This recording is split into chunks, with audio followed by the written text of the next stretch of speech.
placed the doll beside my daughter, but after a while, I saw that something was strangling her neck, and she was bleeding. My mother-in-law angrily threw the doll onto the floor. We had no idea a disaster was about to happen, because an evil spirit lived inside that doll.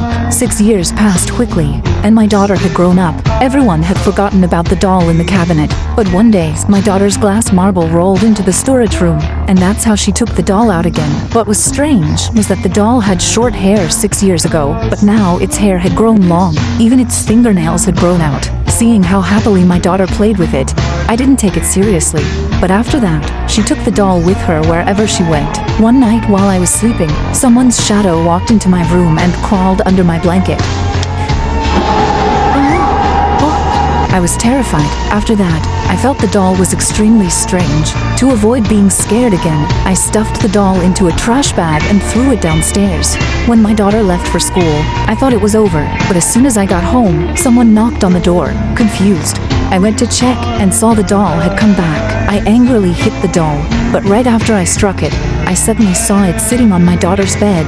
Only then did I realize I had actually hit my daughter. I panicked, thankfully. It was just a nightmare. But the next second, the knocking came again. When I opened the door, the doll had really returned to my doorstep. It turned out I hadn't sorted my trash correctly, so the sanitation workers had returned it. When I saw they were still organizing the garbage downstairs, I ran over and handed the doll to them. I thought this time it would never return, but not even 30 minutes later, police sirens sounded downstairs. When I rushed outside, I found the garbage truck had broken down, and a worker's leg was stuck inside it. I stood there, too afraid to look up. At that moment, my daughter walked out holding the doll. It seemed I really couldn't escape this cursed doll. The next day, my daughter suddenly wanted to play hide and seek. I had no choice but to agree. When I walked into the laundry room, I suddenly saw a pair of small hands resting on top of the washing machine.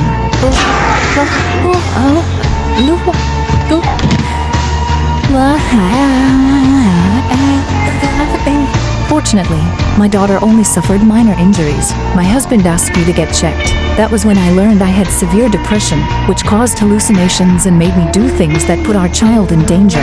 My husband suggested that I be hospitalized, but I had one request: to throw away that doll, because I believed all the strange events were connected to it. Meanwhile, my mother-in-law was putting my daughter to sleep. After she fell asleep, my mother-in-law went to the living room to get some water, but when she drank it, she smelled something rotten. As she poured it out, my daughter suddenly appeared in the living room.